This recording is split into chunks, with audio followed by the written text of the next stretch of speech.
Hello and welcome to Will GM for Food. I'm Craig and today is a great day for the channel because inside this box I have my very own copy. After a wait of 25 years of diligently searching, bugging game store owners, looking online, I finally have my own copy of the Babylon 5 component game system Shadows expansion. Now, this is a big deal. I finally got it on eBay from Mr. Jim Jam's Mercantile. Great store, by the way. And incidentally, it was wrapped up in plenty of layers of bubble wrap. So it got here safe and sound. And I'm about to open it up. In fact, it's a vintage copy, so it still has its original price tag of, I believe, $12.95 to give you an idea of how long ago this was. So we're going to open it up. I can't wait to look inside.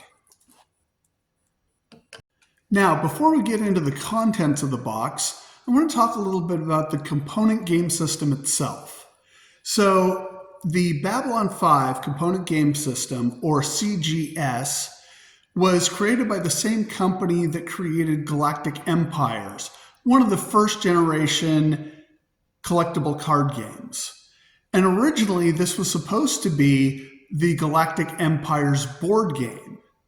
Now, sadly, they had a great plan. In a way, the Babylon 5 CGS to me is sort of the Firefly of games, because they had a 5-year plan, just like the original series of Babylon 5, where they were going to come out with one set of games for each year of the Babylon 5 series, right? So the first set was 2258. The Shadows expansion was part of the 2259 series, but sadly that's as far as they got. They also managed to get out a Star Trek Next Generation and a Star Trek Deep Space Nine set, which I don't have. Those are even harder to find than the Shadows starter set. But because it ended when it did, a lot of the really great stuff from Babylon 5 did not make it into the game. So for instance, the White Star was slated to come out in 2260, which we never got. But all in all, everything that we did get makes for a great game. And if you really want to sort of compare it to anything, you can compare it with the Twilight Imperium series of games, because it sort of has the same hex-driven 4X feel. The difference is, instead of leaning into the technological creation and building of Twilight Imperium, in this case, true to the series, it has a vote mechanic, which means that your faction's ambassador often has a vote as to things that can affect the entire game. So there's a political aspect as well. So all in all, I think this is a game that had a lot of potential, but sadly did not make it through the commercial process completely. And that saddens me because I would have liked to have seen a lot more.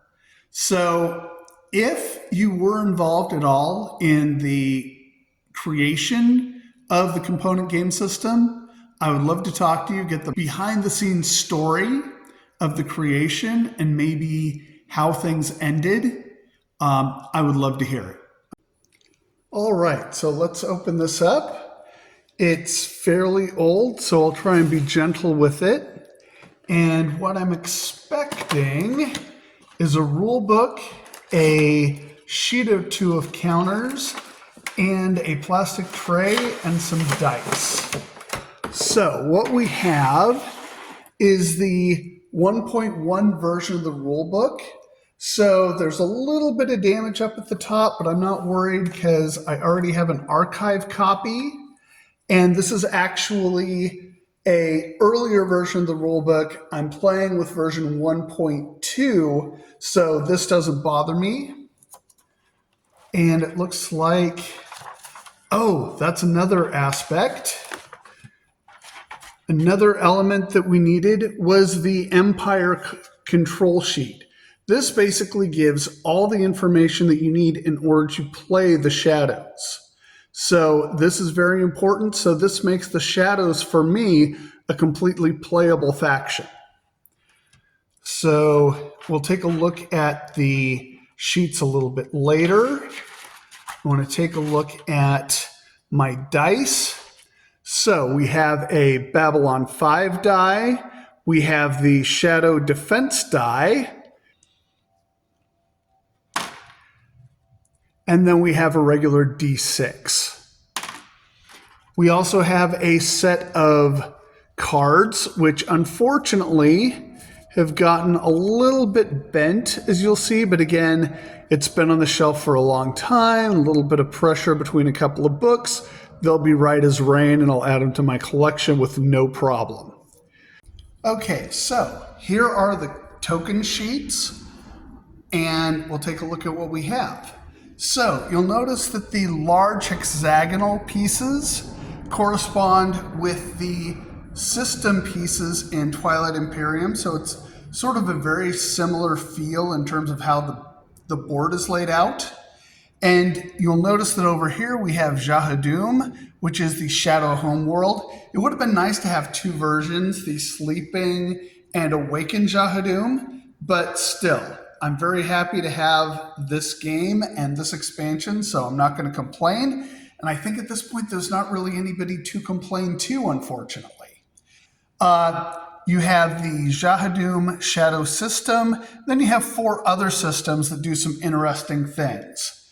Also, you have a set of generic bases, currency tokens. And then over on this side, and I'll lift it up so you can see it a little bit better, you have a large shadow base, and that's going to actually go on Jahadum.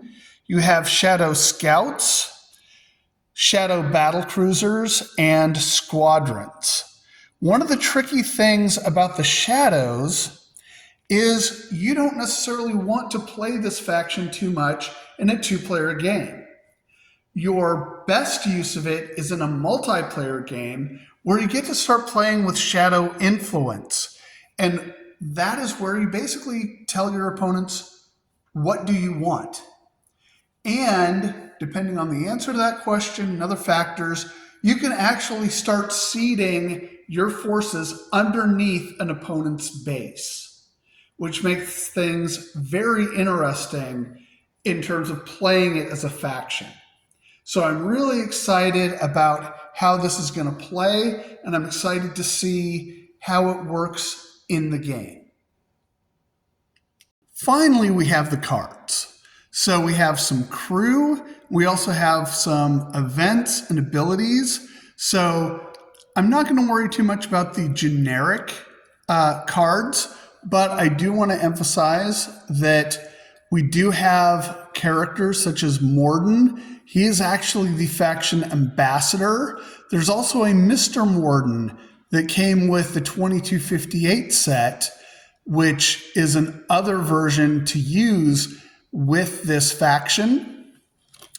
We've got a Shadow Bodyguard, and then we've got a number of different faction-specific events, which will enable you to do various interesting things. Great art on these coming directly from the series. Then finally an ability.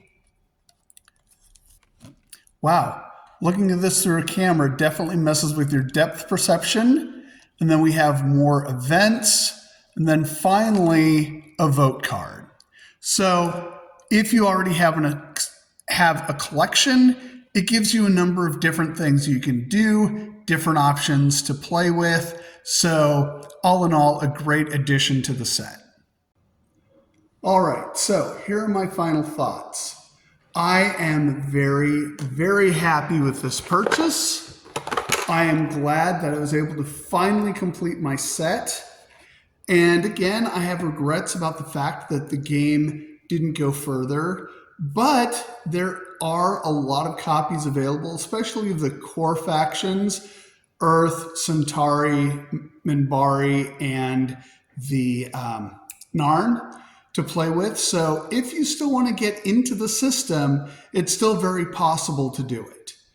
I'm planning on doing a series of how to play videos and also some faction spotlights. So if you want to see specific factions highlighted earlier, or if you have specific questions about the rules or how to play, please leave your comments below and like and subscribe to the channel.